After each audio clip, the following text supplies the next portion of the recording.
So now we're going to play around with the actual coefficients themselves, some more relationships that exist. Every one of these relationships between binomial questions starts with the binomial theorem. So the first thing I always write down is my binomial theorem. Whether you write it in sum notation or whether you write it expanded out, I mean, that's up to you. But everything will start with the binomial theorem. So when it asks me something like this, find the values of nck going from k equals 1 to n. Okay? I will start off with the binomial theorem. And then I'll have a look at the question and say, well, how do I transform this into that? Have a look at the sum. What is different? What do you notice? Might sound stupid, but what do you notice? What's up? X. Over there we've got x to the power of k. Here we don't. So what number can I substitute in to make them the same? If we substitute in x equals 1, then 1 to the power of anything is 1. We will have, well, a similar expression. Notice this one starts at 1. So I'm going to let x equal 1. So I now know that nck times 1 to the power of k, which is always 1, will be 2 to the power of n. Let's just tidy that up. Now that's an interesting relationship in itself. That's saying any row in Pascal's triangle will always add up to be 2 to the power of n. I don't want from 0 to n though, I only want from 1 to n, so I have to subtract nc0. And nc0, of course we know, doesn't matter what n is, it's always equal to, and so we get the relationship, well, work out nc0, we get the relationship 2 to the power of n minus 1. Okay, let's have a look at the next one. Here, it's just the odd ones they want. Okay. Start with the binomial theorem. I only want the odd ones. What we just saw was that when I substitute in x equals 1, I'll get all of them. And we just found that that was 2 to the power of n. I want every second one to disappear. How can I do that? How will I make those signs, if you like, alternate? Use a negative. If I let x equal negative 1, left hand side will become 0, but now the right hand side and the signs will alternate. I can now find the sum of all the odd ones or the sum of all the even ones if I wanted to, by either adding or subtracting simultaneous equations. Okay. So in this case I need to, which ones do I need to get rid of? I need to get rid of all the positive ones, so I'm going to do a subtraction. So I'm going to subtract 2 from 1, and I'll get 2 to the power of n is 2 lots of nc1 plus 2 lots of nc3, 2 lots of nc5, and so on and so on. Oh well, divide both sides by 2, and the sum of all the odd ones will be 2 to the power of n minus 1. K times nck. There's the binomial theorem. How do I get k in front of the expression? It's in the power at the moment. What mathematical operation brings the power to the front? Anarchy. Okay, anarchy, yeah. But yeah, differentiation. So that's what I'm going to do. I will differentiate both sides. Left hand side, bring down the power, lower the power, diff the inside. The right hand side. Now let's have a look. I want k nck, substitute in for x, and I've got k nck. But again, my sum is 0 to n, I want 1 to n. So I need to get rid of the 0 times nc0, well it's 0 anyway, and we get our sum. So n, 2 lots of n minus 1. Binomial theorem. This time I've got k plus 1 on the bottom. The mathematical operation, the important thing, we need k plus 1 on the bottom. The mathematical operation I'm looking for? Integration. Let's integrate both sides.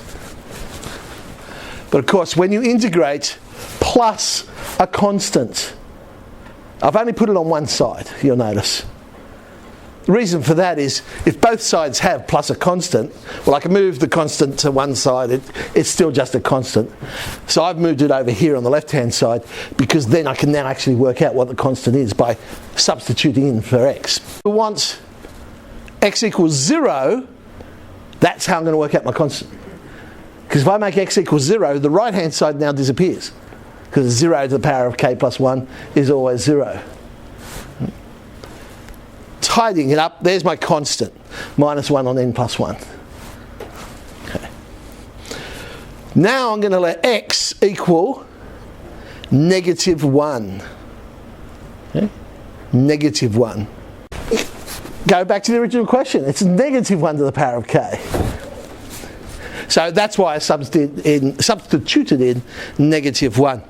Now, how close is that to what we want? I've got 0 to k, nck. Whoa, I've got power of k plus 1. They want power of k. How can I turn power of k plus 1 into power of k? Yeah, so we'll divide both sides by negative 1. And we'll get it. And there's our expression. Okay. So all those sorts of ones, compare your binomial theorem to what they're asking for, make an appropriate substitution by equating the coefficients. So they actually tell us what we need to do. And this is what we're going to show. Okay. Start with the binomial theorem. I am going to expand this one out to get a feel for the question. So NC0, NC1x and so on, because we're going to be equating coefficients here. So let's have a look at the left hand side. The coefficient of x to the power of n in 1 plus x to the power of n times 1 plus x to the power of n. So I've got nc0 plus nc1 plus nc2 times nc0, nc1, nc2, so on. We're interested in the ones that end up x to the power of n. So nc0 would have to be multiplied by which one? So we've got nc0 times ncn x to the n. nc1 would have to be multiplied by ncn minus 1. nc2 would have to be multiplied by ncn minus 2. And so on, and so on, and so on, and so on. Until we got to the last one and we'd say, well, ncn x to the n would have to be multiplied by the nc0. Okay. Well, remember, we're just interested in the coefficients. So if I look at those coefficients, I've got nc0, ncn, plus nc1, ncn minus 1, and so on and so on. Not quite what they've got on theirs, until I remember the symmetry of Pascal's triangle.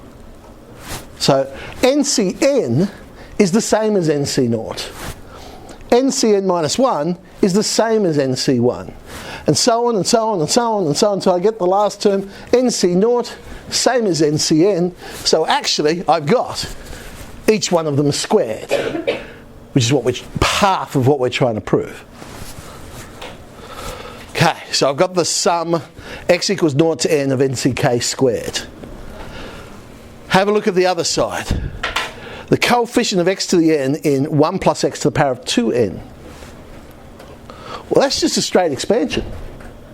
So it's 2nc0, 2nc1, 2nc2, and so on and so on. Somewhere in the middle, there'd be a term that says 2ncn x to the power of n. And that's the only one that's going to have x to the power of n. So on the right-hand side, the coefficient is 2ncn. Well, they've got to be equal. So therefore, we have our expression. The sum of nck all squared equals 2ncn. That's not what they asked us to prove, of course. Let's play around with this 2ncn. That would be 2n factorial on n factorial times n factorial, or n factorial squared. And that's what they asked us to prove. Alright. In the handout, I've added in some worksheets there, which, well, you might find them useful to get your head around these sorts of questions. But they do often, well, tend to be the fun ones, if you like, of playing with the binomial coefficients.